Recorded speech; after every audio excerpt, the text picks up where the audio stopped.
यदि आप लॉ पढ़ना चाहते हैं तो कहीं और क्यों जाना। हमारे ऐप को डाउनलोड करें और लॉ पढ़ें। नमस्ते सदावत्सले मातृभूमि। भारत तिब्बत के बॉर्डर से जो सूचना आज आई, सुखद करने वाली तो नहीं है, लेकिन हाँ एक हौसला अफजाई करने वाली है। मैं लगातार आपको, पूरे देश को, भारत और तिब्बत के बॉर्डर पर, लद्दाख और तिब्बत के बॉर्डर पर जो चल रहा है उसके विषय में अपडेट करता हुआ आया हूँ। कल मैंने इस पर पीछे कहा था कि डिफेंस मिनिस्टर ने दो टूक शब्दों में कहा कि चीन अगर एलएसी पर परिवर्तन करेगा तो ये बर्दाश्त नहीं किया जाएगा, किसी भी कीमत पर बर्दाश्त नहीं किया जाएगा। ऐसा उन्होंने चीफ ऑफ डिफेंस स्टाफ या बाकी सेना अध्यक्षों और नेशनल सिक्योरिटी एडवाइजर सबके साथ जो बैठक की, उस बैठक में उन्होंने तय किया एलएसी पर परिवर्तन नहीं किया जाएगा। एलएसी का मतलब क्या? अब सवाल हमारे यहाँ के जो अपोजिशन के लोग हैं या कम्युनिस्ट हैं या कांग्रेस है, वो लगातार ये कह रही है कि चीन अंदर बैठा हुआ है और चीन अंदर बैठा हुआ है, चीन वहाँ से हटना नहीं चाहता। प्रधानमंत्री जी जवाब नहीं दे रहे और देश को बता नहीं रहे, गुमराह कर रहे हैं। सवाल यहाँ पर यह आता है कि एलएसी क्या है? एलएसी 14 जून से पहले वाली है या एलएसी 14 जून की है या एलएसी 1962 की है? जब नेहरू ने वो हमारा 43,000 किलोमीटर का पूरा क्षेत्र गवा दिया था, उस समय जो लाइन बनी थी वो लाइन ऑफ एक्चुअल कंट्रोल कही गई और लाइन ऑफ एक्चुअल कंट्रोल 62 में अक्साई चीन सक्षकाम घाटी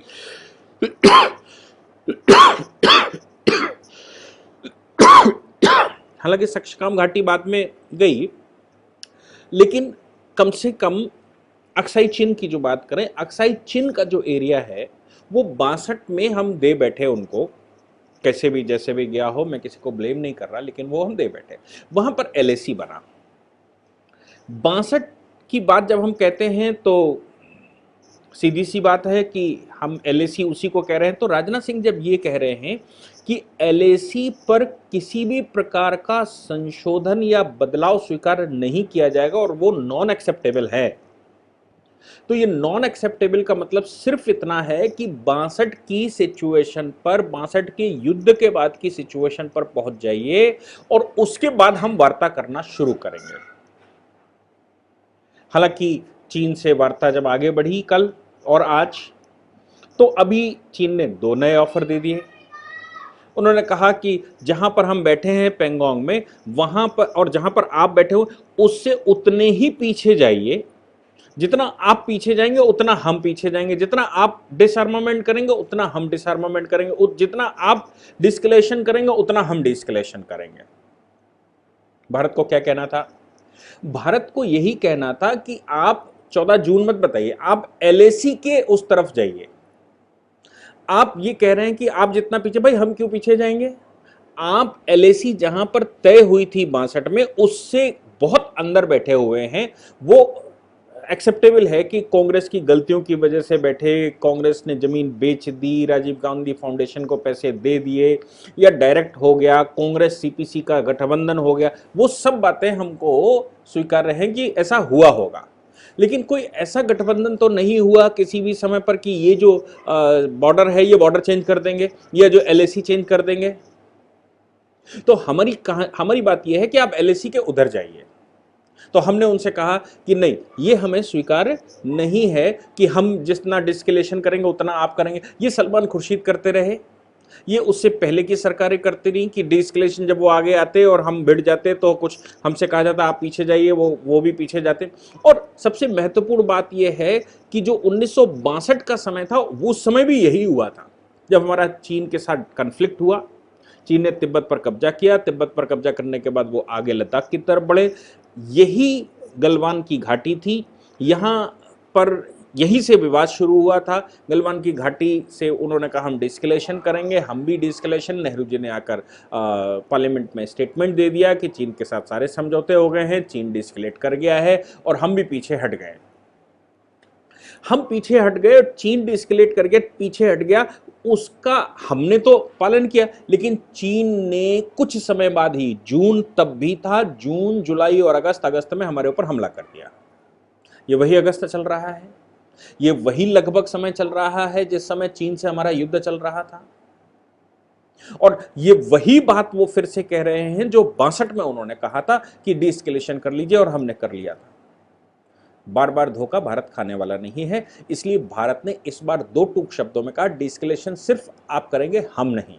हम अपनी टेरिटरी में बैठे हुए हैं, आप एलएसी के उस तरफ जाइए और एलएसी के बीच में एक ट्रांजिशनल क्षेत्र छोड़िए। चीन इस पर तैयार नहीं।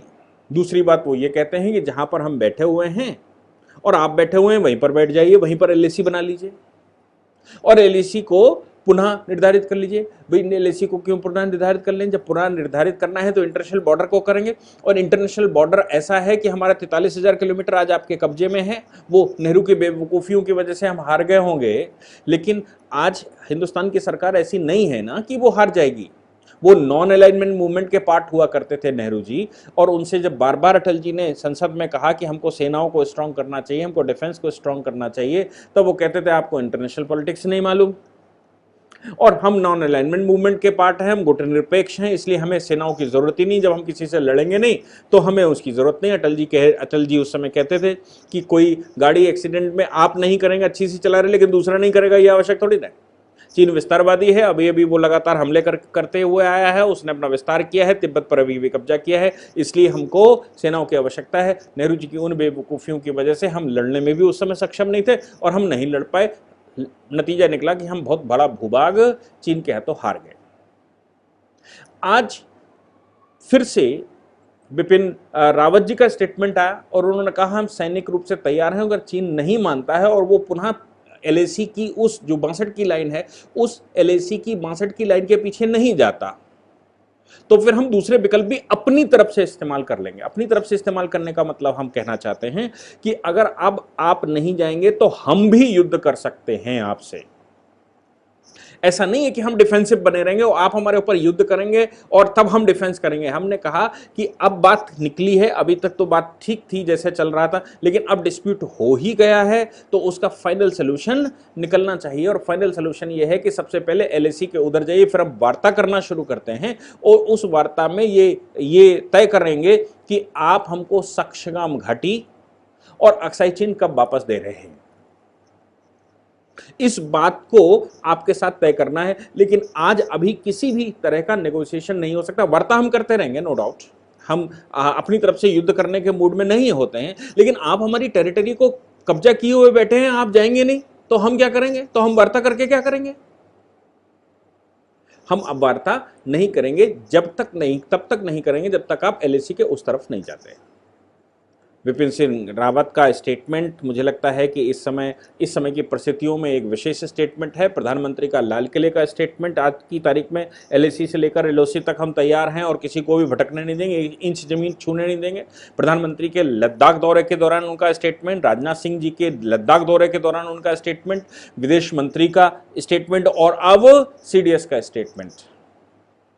तो मुझे लगता है कि हमने सीडीएस ने साथ में ये भी कहा कि जितनी सेनाएं आपकी हैं, एक भी सेना जितने आर्टिलरीज आपने रखी हैं उतनी ही हम बॉर्डर पर रखने वाले हैं।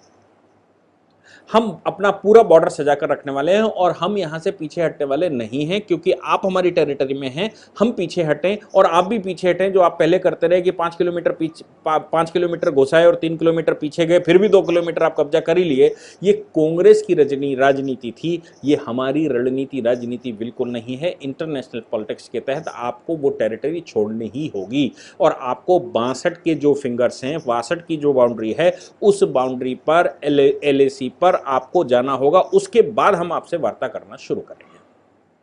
मुझे लगता है कि भारत सरकार का यह अच्छा कदम है और मैं लगातार कहता आया हूं, ऐसी सिचुएशन में हमको यूएसए में ट्रंप की जरूरत है। हम नहीं कह रहे हैं कि उसके बगैर हम युद्ध नहीं लड़ सकते, नो डाउट, नो, हमारी सेनाएं बिल्कुल तैयार हैं और हम भी तैयार हैं। आज वो भारत नहीं है, क्योंकि हम जब तैयार नहीं थे तभी 67 और 68 का भारत आपको पता है कि डोकलाम के अगल बगल हमारा युद्ध हुआ था और उसमें उनके 400 सैनिक मारे गए थे। डोकलाम भी हमको याद होगा 2017 में हुआ था और वहाँ पर भी आपको पीछे जाना पड़ा था। अब वो भारत नहीं है, लेकिन फिर भी इंटरनेशनल मोरालिटी, इंटरनेशनल प्रेशर और चीन को चौतरफा घेरने के लिए आज हमें ट्रंप की आवश्यकता है। मैं पूरे देश से, पूरे संसार से ये आह्वान करना चाहता हूँ कि आज हमारी ज़रूरत है ट्रंप। वो कंपेन अपनी तरफ से कर रहे हैं भारत के लिए, भरतवंशियों को लुभाने की कोशिश कर रहे हैं। और भरतवंशी अगर ये सोच बैठे कि ट्रंप जो है वो हम अपने स्वार्थ के लिए, ट्रंप मेरे लिए अगेंस्ट जा सकता है कभी, और या वो हमको समस्या दे सकते हैं, तो मुझे लगता है आप अपने देश के नहीं हुए, आप अमेरिका के नहीं हुए, आप किसके हो सकते हैं? मुझे ये बड़े सारे डाउट्स हैं। हालांकि लोगों की अपनी सोच भी है जिसमें वो कहते हैं कि नहीं ट्रंप ऐसे हैं वैसे हैं, लेकिन मुझे आज वैसे ही ट्रंप की ज़रूरत है जैसे ट्रंप हैं। इसलिए चीन के साथ अब फाइनली हमारा सेटलमेंट होना ही चाहिए, और 3 के साल जब सेटलमेंट पूरा हो जाएगा उसके बाद भारत अपनी प्रोग्रेस शुरू करेगा। Thank you. इस पूरी ऑर्गेनाइजेशन को चलाने के लिए आप नीचे डिस्क्रिप्शन से हमारे ऐप को डाउनलोड कर सकते हैं, जिससे कि लॉ स्टूडेंट्स को, लॉयर्स को और आम आदमी जो लॉ जानना चाहता है वो पेड क्लासेस का लाभ ले सकता है।